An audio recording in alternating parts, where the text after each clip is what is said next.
How poor communication skills are destroying your career and maybe your life. I've coached thousands of people, from CEOs to corporate leaders to members of the royal family, and I've seen these 10 common mistakes over and over and over. And I bet you are making some of them. Poor communication can ruin your career and your life. Your career because it can get you fired. It can ruin your organization, meaning going bankrupt. It can ruin your personal life because you could end up in a divorce, problems with your children, or even your friends. So it's critical to have good communication skills and get a grasp on your communication when speaking with other people. I'm going to share with you 10 tips to keep an eye out when communicating with other people.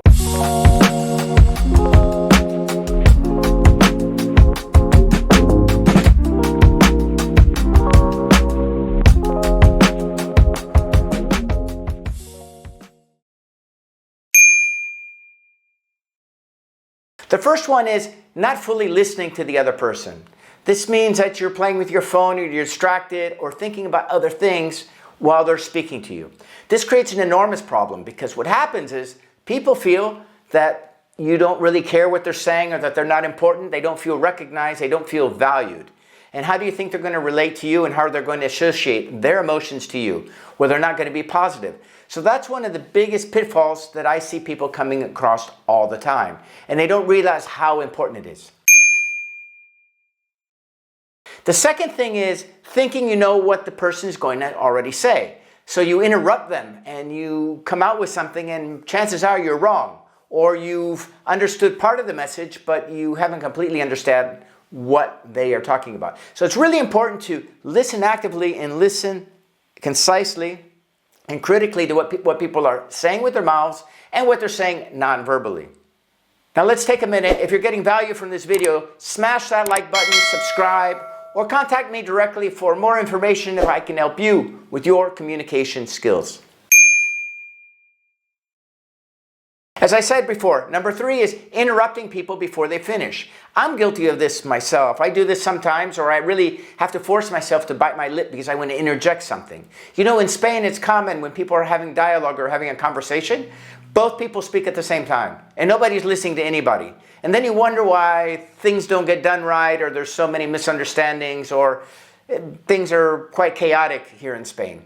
Because people don't listen. They don't have a habit of paying attention and listening. And actually, I find it very frustrating. It's a habit I picked up here, and I've worked really, really hard to get away from doing that, and I have improved a lot. But a lot of times in matter, I just have to zip it and make myself focus and listen to what the other person's saying, and not assume that I already know what it is they're going to say. The fourth thing you want to do is you want to avoid using accusatory language. Now, what do I mean by accusatory language? I mean this.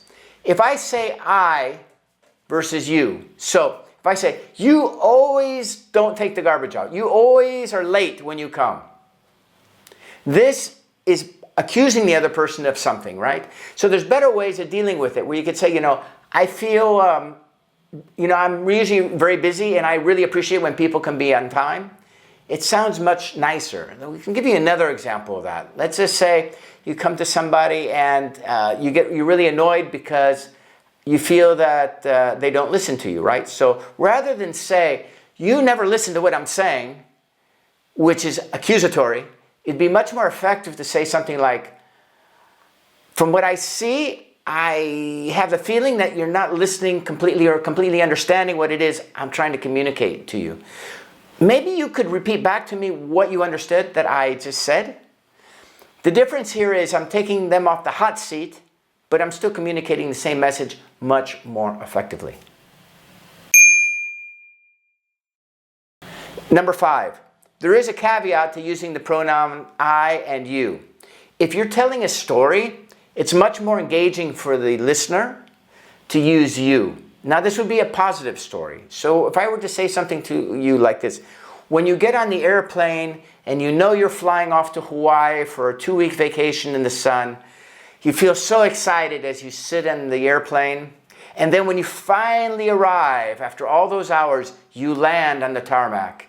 You're tired, but you can feel your heart pounding, hardly waiting to get to the hotel, feel the heat on your skin, and see the beautiful beach. You know it's going to be a fabulous 2 weeks, and you can hardly wait to start enjoying your holiday. Now hear the difference if I were to say, when I get on a plane and I'm going to Hawaii on vacation and I land, I can hardly wait to get off the plane so I can feel the warm sun on my skin, so then I can get to the hotel and I can enjoy the beach and I can have a wonderful 2 weeks. See the point? Very different. So try to use you as a pronoun when telling positive stories, but when you're dealing with conflict, don't use you. Use a pronoun I.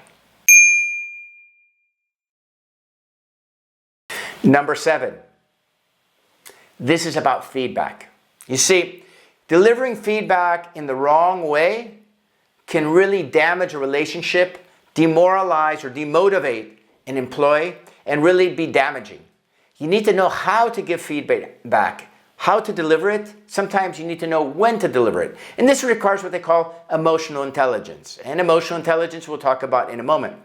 But when you know, okay, this is the time to give the feedback, now you need to know how to deliver that feedback so that the person doesn't feel demotivated, doesn't feel their feelings are hurt, doesn't feel like they're being criticized.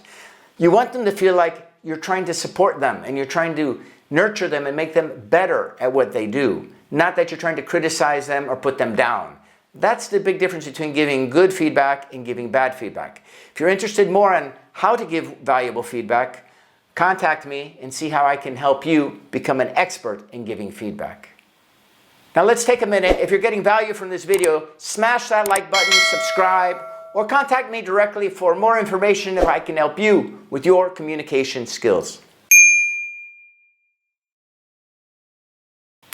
The 8th thing we want to look at is self-awareness. Now, self-awareness is not self-consciousness, where, oh my, what are people thinking of me? No. Self-awareness is being aware of myself, being aware of my emotional state, how I'm feeling inside. Am I agitated? Am I full of stress? Do I have anxiety? Am I suffering from anxiety at the moment? If I am, and I recognize that, perhaps it's not the best time for me to give that feedback. Or if I have to go into an important meeting, maybe I should go do a quick meditation technique that I train people to be able to calm down your metabolism and your heart rate and your pulse. So when you go into the meeting, you come in with more positive energy. You see, if you come out of a negative meeting or a toxic meeting and you're all stressed out or irritated or your emotions aren't right, and then you go into another meeting in that state, what do you think is going to happen? Well, you're going to bring that negative toxicity from that meeting into the other meeting, and people are going to associate you with the toxicity, not knowing that toxicity came from the previous meeting.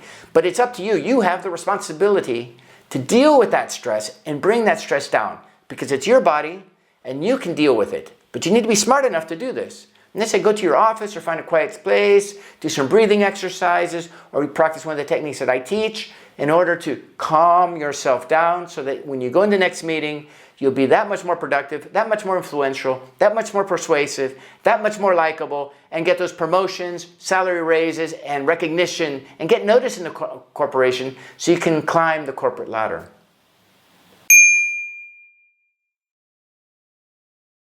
The number 9 is emotional intelligence. You see, emotional intelligence is a critical aspect when communicating with other people, especially if you're a leader.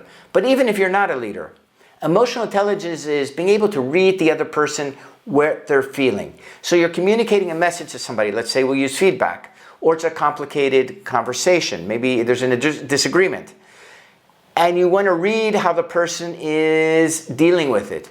Not just the words, but also their nonverbal communication, which is also training that we offer. And I teach you how to identify how people are feeling in the moment. Scientifically proven basis stuff. It never goes wrong. But if you know how to identify how a person is feeling, you might say, you know, right now is not the moment, not the time to deliver that message to that person. I'll do that later. It can wait another day or two. So these so far are 9 tips that you can use for being a great communicator and avoid being a poor communicator that can just hurt you in your personal life, in your career, and in your organization. And the last thing that maybe you think about as being a great communicator is learning to speak slowly, learning when to pause.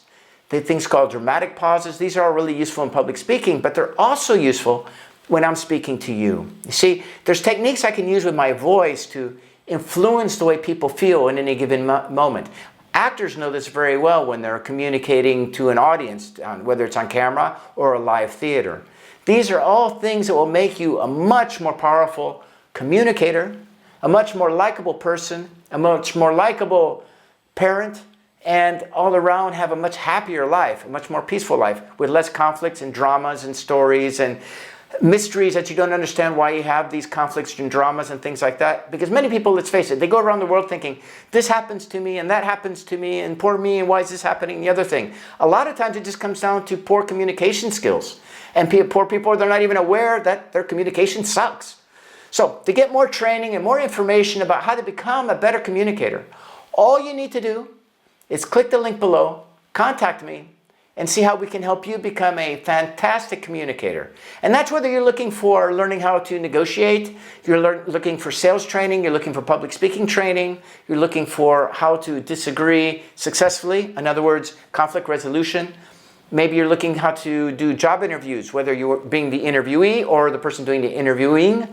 Whatever the case might be, contact us and let's find out how we can help you overcome those barriers and those challenges that you may not even be aware of that you have. Again, smash that like button so more people can enjoy this material and get benefit from it. Subscribe if you want to get more of this type of material. Or put us a comment in the comment box and I'll be sure to get back to you as soon as possible. Again, have a wonderful day. Every day is a wonderful day. And thank you so much for watching.